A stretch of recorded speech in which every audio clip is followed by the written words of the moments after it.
Bonjour à toi et bienvenue dans cette nouvelle vidéo. Dans cette vidéo, je vais tout simplement t'expliquer la structure du marché. Pour commencer, pour détecter la structure du marché, il faut savoir si elle est haussière, si elle est baissière ou si elle est en période de range. Donc, je m'explique. Pour détecter une structure haussière du marché, on va tout simplement avoir des hauts de plus en plus hauts avec des bas de plus en plus hauts. Ça, c'est pour ce qui est d'une structure haussière du marché.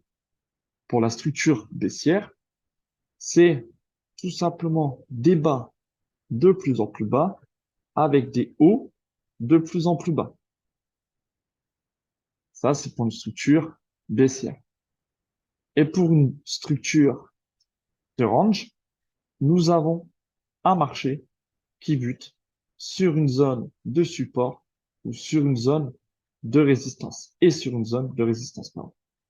Donc, en soi, nous n'avons pas de haut de plus en plus haut, ni de bas de plus en plus bas avec des hauts de plus en plus bas ou des hauts de plus en plus hauts. OK? Nous sommes tout simplement sur une période de range. Donc, nous ne détectons pas de mouvement haussier ni de mouvement baissier. Donc ça, ce sont les trois principaux types de structure de marché. Maintenant, on va voir comment détecter un changement de structure de marché. On s'aperçoit, donc on voit plutôt que le marché crée des hauts de plus en plus hauts avec des bas de plus en plus bas. Ok, nous sommes dans une période, dans une structure haussière. Pour détecter un changement de structure, il faudrait que le dernier bas soit dans un premier temps cassé. Donc là, on a une impulsion du marché qui vient casser le dernier bas. On a un mouvement correctif et on attend la création d'un nouveau plus bas que le précédent. Dès lors où le dernier bas de la structure haussière est cassé par une impulsion baissière et que l'on crée un nouveau plus bas, on peut dire qu'ici, à partir de ce mouvement impulsif, on a une structure qui devient baissière. OK? Donc là, potentiellement, on a un changement de structure. Donc là, on passerait d'une structure haussière à une structure baissière.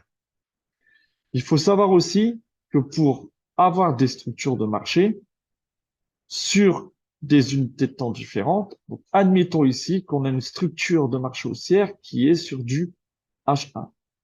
Si on bascule sur du M15, dans ces structures haussières, on peut avoir aussi des mouvements, du coup M15, schématisés de la sorte. Donc, dans cette impulsion haussière, au retracement ici en H1, donc on va avoir une cassure du plus bas et des mouvements baissiers. Donc, en gros, dans ce mouvement en H1, donc dans cette impulsion et dans cette correction, en M15, nous avons ceci. Donc, nous avons eu des mouvements haussiers, donc une structure haussière qui était ici, ici, ce mouvement impulsif. Donc, ce mouvement haussier, c'est ce qu'on retrouve ici en M15. Et ce retracement, c'est ce qu'on retrouve ici sur le changement de structure. D'accord? Donc là, en gros, nous avons une cassure du dernier plus bas avec la création de bas de plus en plus bas, avec des hauts de plus en plus bas. C'est ce qui représente le retracement ici en H1. Donc en gros, ici, c'est du H1 et ici, c'est du M15. OK? Donc dans une structure, ce que je veux dire par là, c'est que dans une structure haussière, on peut retrouver aussi des changements de structure sur des unités de temps plus petites, donc telles que du M15, du M5 ou du M30. Maintenant, pour détecter un changement de structure après une consolidation, donc une période de range, donc n'oublions pas que pour une période de range, c'est là où le marché est indécis, on ne trouve pas de mouvement haussier ni baissier, et on est donc bloqué par un support ou une résistance. On attend que la résistance soit cassée et que l'on crée de haut, de plus en plus haut, avec un bas plus haut que le haut précédent. Et là, on passe d'un mouvement de range à une structure haussière. À l'inverse, on attend tout simplement que la résistance soit cassée et que l'on crée deux bas plus bas que le précédent avec un haut plus bas que le précédent. Et là, on passe d'un mouvement de range, donc d'une structure de range. Donc, la structure ici qui était en période de range bah, est cassée. Et donc, ici, on passe à une structure haussière et ici, on passe à une structure baissière. Donc, voilà pour cette vidéo, pour ce qui est de la structure du marché. Donc, pour récapituler, nous avons trois types de structures, la structure haussière, la structure baissière et la structure en range, d'accord, en période de range.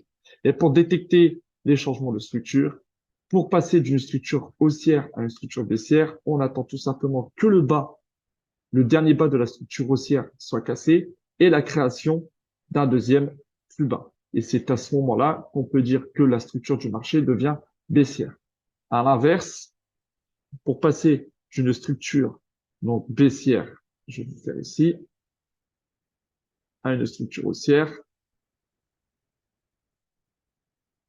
il faut la création d'un haut plus haut que le dernier haut de la structure baissière avec un deuxième plus haut que le haut précédent. Et c'est ici que nous pouvons dire que la structure, donc dès lors où l'on casse le dernier haut qui est venu casser le dernier haut de la structure baissière, à partir de ce mouvement-là, on peut dire que la structure qui était baissière ici devient haussière. C'en est tout pour des structures de marché. Oui, on avait vu la structure de range ici. Donc moi, je te dis à très bientôt pour une nouvelle vidéo.